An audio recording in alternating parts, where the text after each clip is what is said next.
Dans Home Cinéma, ce mois-ci, je reçois le comédien Udo Kier, récent invité d'honneur au BIF, mais aussi l'équipe du film Duel, ses comédiennes, Verle Batten et Anne Cossens, et son réalisateur Olivier Massé de Passe. Hello, my dear Udo. Nice seeing you again. Rendu populaire par ses rôles fantastiques, de Frankenstein à Dracula, Udo Kier est un comédien dont le regard d'acier séduit les cinéastes du monde entier depuis plus de 40 ans. De Fassbinder à Wim Wenders, de Gus Van Sant à Guillermo del Toro, avec lequel il devrait prochainement tourner, il affiche à ce jour plus de 200 films à son actif. Survivant d'une époque révolue, d'où lui vient cette incroyable longévité? Qu'est-ce qui explique sa présence dans presque tous les films de Lars von Trier, aussi bien qu'aux côtés de Madonna dans ses clips les plus célèbres? Allez hop, Home Cinéma, c'est parti. My dear Udo, because I know you a little bit, I want you here to declare all my love to you. I think I'm deeply in love with you, and that's really, I mean it, is completely sincere. I think you're an extraordinary artist, actor. Je suis je ne sais pas comment tu dis en français. En anglais, I'm a lucky man. Not only. You provoke your chance a lot. No, hein? I'm a lucky man. So what does that mean in French? Je suis un homme chanceux, j'ai eu de la chance. Oh, ouais. Tu as un parcours absolument insensé, incroyable. Parce qu'il y a différentes rencontres déterminantes que tu fais. Une des premières grandes rencontres que tu fais, c'est Fassbinder. Ouais. Dans quel contexte tu rencontres Fassbinder? Parce que Fassbinder est quand même un cinéaste majeur, qui malheureusement tombe un petit peu dans l'oubli. Il est important qu'il y a beaucoup d'éditeurs qui font un travail pour ressortir les films de Fassbinder. Comment tu l'as rencontré? Dans une boîte, how do you say, working class bar, de travailleurs, une boîte de travailleurs. Et Fassbinder était 15 ans, j'étais 16. Et we met there and we just watched people, no cinema. He went to school and I was working in an office, learning. And then later, when I was in London, I got the German magazine and I opened it and it was a double page, his face, saying Rainer Werner Fassbinder, the genius and alcoholic. And I thought, well, that's interesting. A genius who drinks alcohol, that's normal. That's why he's a genius. And anyway, and then we met. And so we start working together. And we start also, because it was kind of a group. So we were always in the same restaurant, and we were making movies together. And it was interesting because we could not work with Wim Wenders or Herzog. You have to choose. Everybody had, Herzog had Kinski, and Bruno Ganz was with Wim Wenders, and we were the Fassbinder group. If I would have worked with Herzog, then I would have said, so how does he direct? Tell Just us. like in the Nouvelle Vague, you know, the Nouvelle Vague was the same thing. Yeah. But it was the film you've made with Fassbinder was after La Marque du Diable. More wine? No, thank you. Sometimes I feel weak. Confused, even. I hate to admit this to myself. Est-ce que tu es d'accord pour dire que La Marque du Diable est un film important parce que c'est un film... Bon, bien sûr, tu fais les films de Fassbinder après, tu fais un premier travail avec Fassbinder, mais c'est le film qui... Paul Morisset et Andy Warhol remarquent ce film. Et comment ça s'est passé avec Morisset quand tu fais le Dracula et la chair pour Frankenstein? J'étais dans un avion de Rome, j'habitais à Rome. Rome-Munich, et c'était un monsieur à côté de moi, et on parlait comme les gens parlent au flying time. Il m'a dit, qu'est-ce que vous faites? Et moi, je disais, je suis un acteur, mais c'était le moment où j'ai juste commencé. Alors, quand je disais, je suis un acteur, j'ai aussi la photo de moi. Et il m'a dit, oh, c'est intéressant, donne-moi ton numéro. Il m'a dit, je suis Paul Morisset, je travaille pour Andy Warhol. Et quelques semaines après, j'ai reçu un téléphone. Voilà, c'est Paul de New York, tu te rappelles de l'avion? I'm making a little movie for Carlo Ponti in Rome and Cinecittà, Frankenstein, and I have a little role for you. And I said, wow, merci. What do I play? He said, Frankenstein. Il nous faut trouver la tête idéale pour aller sur ce torse. Celle d'un homme qui soit un fin copulateur, dont la moindre impulsion soit sexuelle. Et le dernier jour de à Cinecittà, Fellini était à côté, tourné dans le café, c'était tout le acteur de Fellini, très grand partout, et très petit et tout ça, incroyable. Et moi j'étais là, le docteur Frankenstein, et je pensais, voilà, Andy Warhol disait, chacun fameux pour 15 minutes. Mon 15 minutes est fini, alors je prends un petit vin. Et Paul Morris est arrivé, il m'a dit, well, I guess we have a German Dracula. Parce que c'était pas programmé. J'ai dit, mais qui? Agressif, qui? Et toi, mais tu as besoin perdu 10 kilos dans une semaine. Je dis, oh, pas de problème. Alors je mange plus, seulement de salade et de l'eau. Et quand nous commençons à tourner le film, j'ai pas le fort, j'étais dans le chaise roulante. Ah, c'est pour ça. Bah, parce que je peux pas. Et quand je avec Victor de Sica, comme je how do you say, get up, je fall down, boom. C'est comme ça. Cheers. Cheers. Cheers. You cannot have me a fool. I'm not one of you. Ce qui est quand même étonnant, c'est qu'à l'époque, tu es vraiment dans le cinéma d'exploitation. Donc, tu as fait l'histoire d'eau de Just Jack. C'est après, mais tu fais Spermula, tu fais les films d'exploitation, qui ont des films érotiques, et en même temps, tu fais les films de Fassbinder. J'étais à Paris,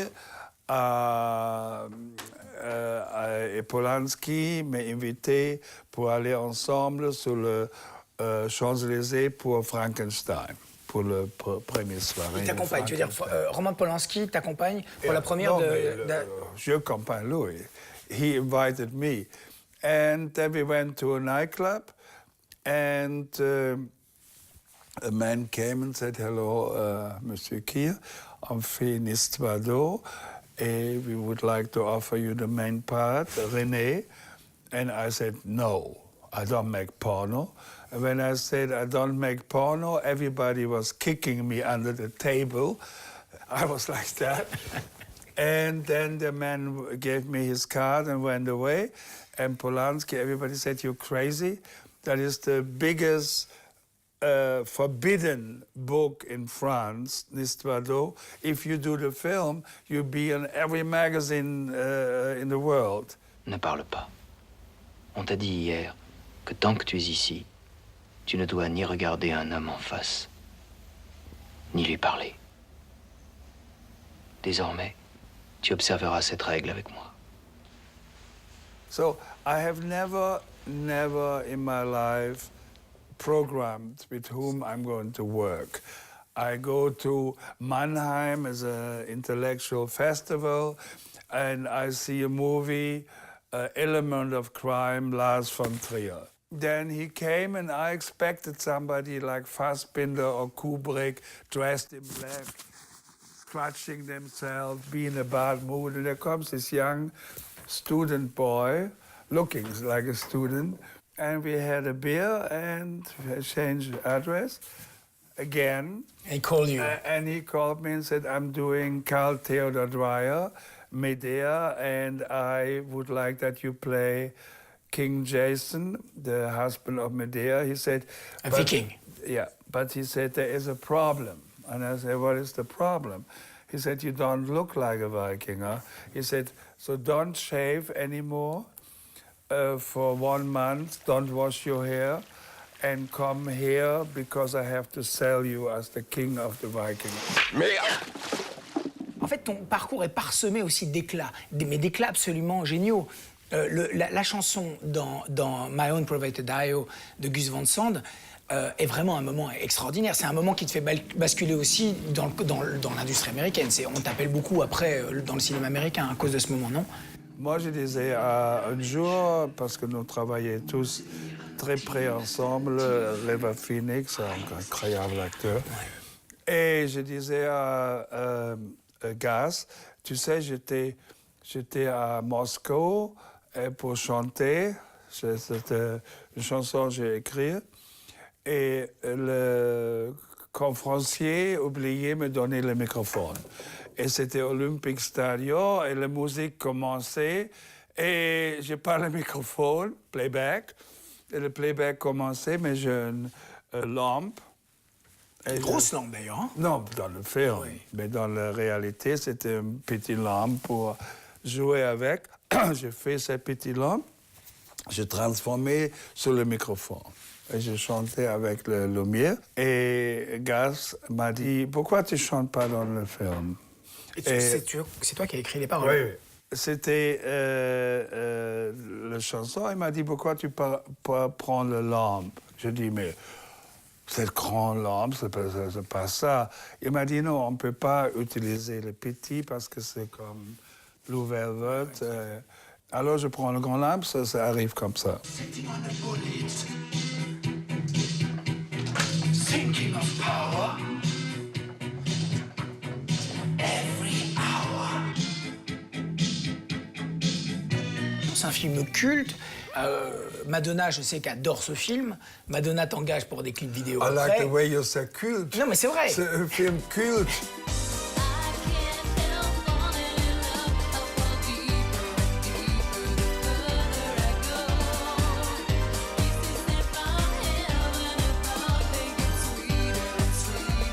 C'est à ce moment-là que tu deviens un acteur international, non? Je commençais pour apprendre le système américain casting, parce que je ne sais pas qu'est-ce que veut dire casting en allemand, casting. Et alors, comme ça, je pris Ace Ventura, Pet Detective, Blade, Armageddon. Le même temps, je travaille toujours avec Wim Wenders, Lars von Trier. J'ai fait 2 films avec Herzog, dernier film avec Willem Dafoe, on fait en Amérique, et avec Tim Roth, on fait... My son, what have you done, c'est ça? Ouais. Oh my God, my glasses. Doug got the glasses again. Disgusting. Est-ce que tu choisis aussi les choses en fonction des metteurs en scène qui te proposent? Mais bien sûr. Ouais, toujours. Bien sûr. Ouais. It's not important who the director is. That's one of the importance. But for me, important is you can do in one scene. That's what I like to do. That nobody ever will forget it, and that's important. For example, Lars von Trier, when we did Melancholia, he said to me, "Udo, I want that you go to the room, but you don't want to see Kirsten. What would you do?" And of course, Charlotte Rampling, John Hurt, everybody was listening. What is Udo saying now? And I said, I would put my hand up like that and walk. I'm left-handed. He said, okay, do that. When the film came in Cannes, Variety wrote about my movement. I had people coming to me and said, thank you, Mr. Keir. My wife and I went all night yesterday to the house like that. So if you leave with something unexpected, that is important for an actor. Something unexpected that people say, what was that? That's good. She ruined my wedding. I will not look at her. Tu as travaillé quand même avec des metteurs en scène qui sont absolument fascinants. Que ce soit Dario Argento, que ce soit John Carpenter, que ce soit Fassbinder, que ce soit Wim Wenders, dans des genres qui sont Michael Bay, dans des genres qui sont complètement différents et que tu as chaque fois pu exprimer quelque chose de très très fort dans tous ces films. I think it has to do with my background because I meet people, very important people, I don't tell you who, and they say to me, what do you have? Why Wim Wenders, Fassbinder, they all work with you. What do you have? And I say, look, what you see, that's what you get. Alors là, j'admire la façon dont vous avez repris le collier sans sourcil. Vous pouviez vous tirer à Hawaï sans protection.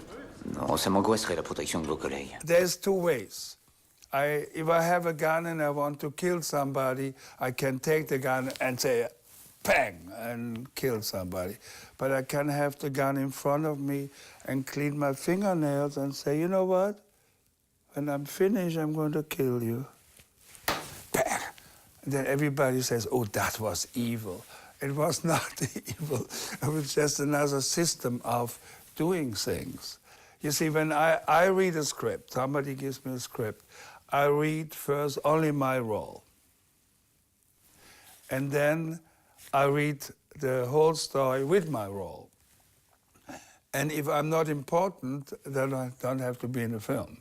If I cannot, you know, do something which, because I'm in my private life, I'm a gardener, I rescue dogs, I love palm trees, and so I have a totally different life. But when I make a film, I like to, it's like Cell Block 99 with Vince Vaughn. There is an abortionist from Korea. He works for my employer. He claims that he can clip the limbs of a fetus, yet leave the child in such a condition that it will live to be born.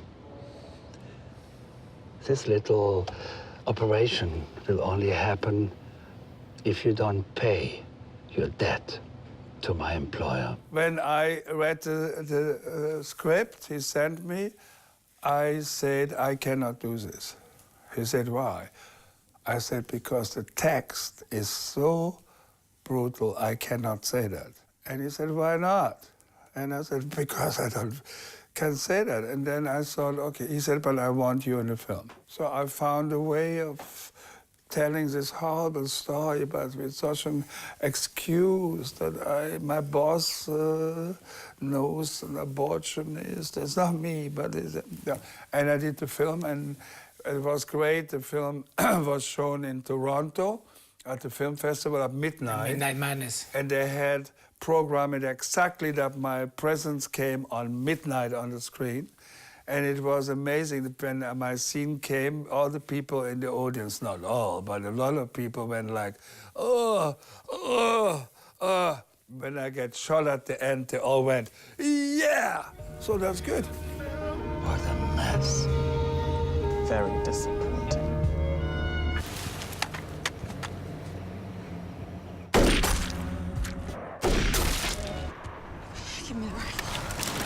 Est-ce que tu es vraiment un vampire, en fait? Parce que tu as traversé plein d'époques, tu as survécu à beaucoup de choses. Qu'est-ce qui fait, en fait, cette longévité et cette curiosité? I like movies. It's very simple.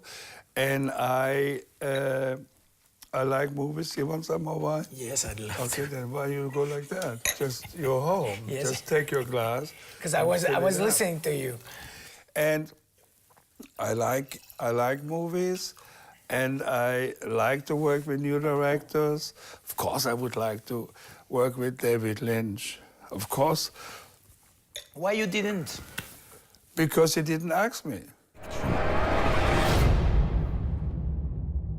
My mother watched you die. And that was it for today, ladies and gentlemen.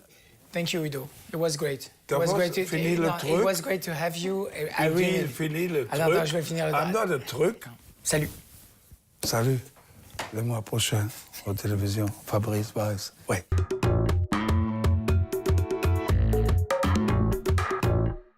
Du 2 au 5 mai, c'est la 13e édition du Festival international du film policier de Liège.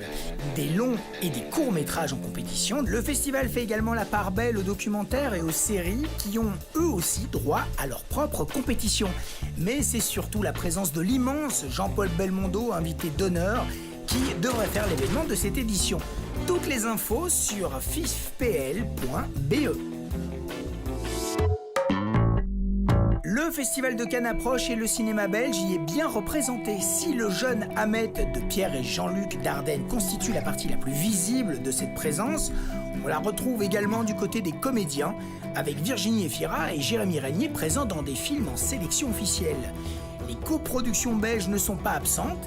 C'est le cas pour Sorry We Miss You de Ken Loach en compétition officielle, Adam de Mariam Touzani présenté dans la section Un certain regard, ou de Vivarium du réalisateur irlandais Lorcan Finnegan présenté quant à lui à la Semaine de la critique. 3 films coproduits par BTV, vous.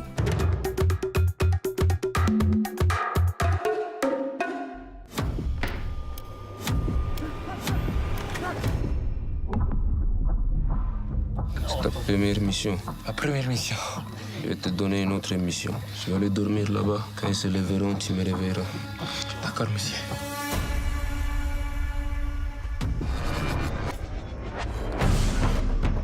Lève-toi. Ils ne vont pas réveiller. On est perdu. On va entrer dans la jungle. Moi, il peut faire si froid dans ce jungle. C'est quand même en Afrique, non? À l'affiche ce mois-ci, isolés et sans ressources face à la jungle la plus hostile du monde, 2 soldats que tout oppose doivent faire face à leurs propres tourments ainsi qu'à ceux d'un territoire ravagé par la violence.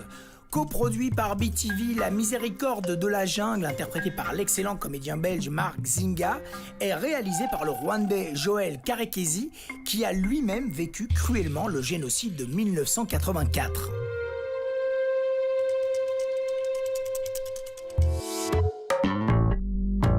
Avec Duel, le réalisateur Olivier Massé-Depasse abandonne résolument l'âpreté de la mise en scène d'Illégal, son film précédent.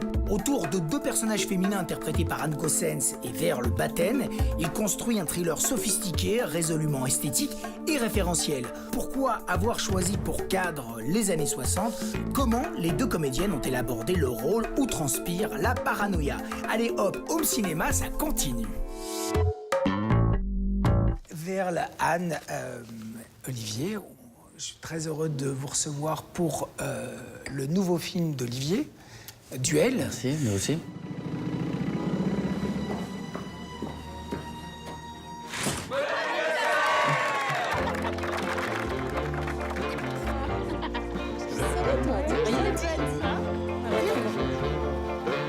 Alice, qu'est-ce qui se passe? C'est une adaptation d'un roman de Barbara Bell, qui s'appelait Derrière la haine. C'est une libre adaptation. C'est un film qui flirte, qui est carrément un thriller psychologique, hein, on va dire. Hein, donc qui flirte avec... J'espère un peu d'épouvante aussi. Oui, il y a de ça, mais l'épouvante vient de ce qu'on projette sur l'autre. Donc c'est un film qui traite aussi de la paranoïa. Dans le roman, ça n'était pas... Il n'y a pas de paranoïa à ce point-là. C'est moi qui ai injecté ça. Maxime a eu un grave accident hier. C'était un accident. Tu n'aurais jamais dû le quitter tes yeux. Elle me fait peur, cette femme. Tout le film est...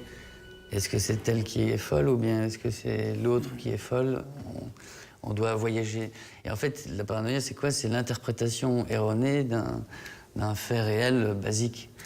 Et ça, c'est pour le côté, on va dire, scientifique. Et puis, évidemment que la paranoïa devait être un ressort dramaturgique. Donc ça, c'est vraiment du travail dramaturgique pur. Mais comment vous l'incarnez, vous, mesdames? Comment est-ce que vous incarnez cette paranoïa? Pour moi, c'est dans l'écriture, c'est dans le scénario. C'est pas dans... En tout cas, moi, je ne l'ai pas intégré dans mon personnage. Mon personnage, c'était vraiment basé sur une réalité qui lui paraît juste. Elle a sa vérité. Et pour moi, ça tient la route, sa vérité à elle. Pour moi, travailler ces scènes-là, ce sont les plus difficiles. Parce que c'est vrai qu'à chaque fois, tu me disais, c'est pas assez. Je veux le voir, c'est pas assez folle, tu dois dérailler. Et aussi une question de aller plus loin à chaque fois. Elle va se venger sur Théo.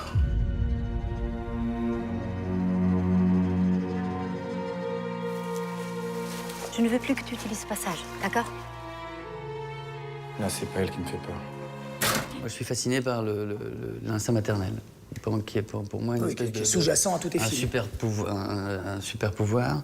Dans Illégal, j'avais essayé d'explorer la partie positive, et ici, je cherchais quelque chose qui explorait la partie négative, la partie sombre. Elle te manipule et tu ne le vois pas. Je devrais te faire enfermer.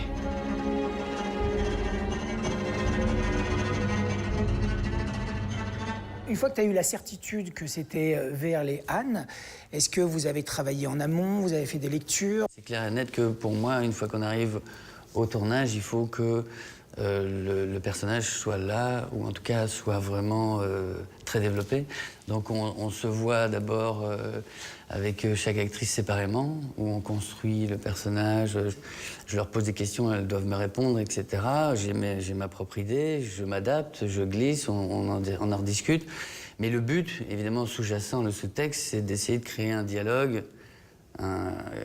commun pour qu'une fois qu'on soit sur le tournage, le background, on parle la même couleur, quoi. Pour moi, c'est le premier réalisateur, à part de Félix, mais qui avait les bonnes questions, parce qu'il parlait de the need of the character, the want, c'est quoi son vision vis-à-vis du monde, c'est quoi son peur.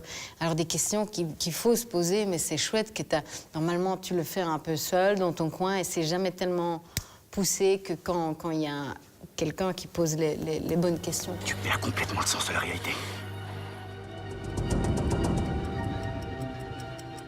J'ai perdu pied. C'est vraiment un film où tu as voulu t'imposer même sur l'esthétique, sur la combinaison des plans, sur les choix musicaux, l'ampleur que tu veux mettre dans cette histoire. Est-ce que c'est, pour toi, une volonté de vraiment rompre avec le cinéma ancré socialement, avec une caméra légère, viscérale? Il est clair que après Illégal et Sanctuaire, j'étais arrivé à une limite. C'est-à-dire que ces deux films que j'aime bien, c'était vraiment des films de montage. C'est-à-dire c'est beaucoup de réalisation, beaucoup de montage, mais peu de mise en scène. Ici, il y a une volonté de cinéma qui est incroyable. Il y a une volonté de faire du cinéma avec les outils du cinéma, avec jusqu'à la musique. La profondeur de cette histoire me permettait, si tu veux, de me dire, bon, on va tester un exercice de style et on va essayer de pousser cet exercice de style jusqu'à l'émotion. Mais tu aurais pu faire ce film aujourd'hui. Pourquoi est-ce que tu choisis cette Belgique ou cette France des années 60 ? Est-ce que c'était une volonté particulière de ta part ? Parce que je voulais faire un conte. Parce que je voulais qu'aujourd'hui, d'abord, c'est pas possible, enfin, c'est très difficile de faire un meurtre parfait. Et je voulais, dans la logique du conte, je voulais pas m'emmerder avec les traces d'ADN, les flics, les trucs. Enfin, bon, ça m'intéressait pas. Moi, je voulais rester vraiment dans une espèce de huis clos glamour élargi, quoi. Un huis clos à l'air libre, dans le soleil, je voulais la flamboyance, je voulais en fait travailler le contrepoint esthétique. C'est-à-dire travailler une histoire sombre, mais dans un environnement flamboyant, dans un environnement solaire. Et en fait, vraiment tester le côté... Comment on peut faire un thriller le plus doux possible. Je suis une mauvaise mère. Non. T'es une merveilleuse mère. Et une merveilleuse amie. Ce qui était ici particulier pour moi dans les films, c'est que j'avais plus la pression, enfin tout, on partageait, voilà, et ça c'était quand même très agréable de pouvoir, d'être deux en fait, d'être deux face à Olivier, d'être complices, d'être ensemble, et de plus avoir la pression du film un peu sur tes épaules. C'est très, pour moi c'était beaucoup plus. C'est aussi la première fois qu'on est face aux femmes, à une femme. Moi, j'ai toujours joué avec des hommes, Anne aussi. Pour la première fois, je joue avec une femme, un grand rôle, quoi. C'est bizarre, c'est différent.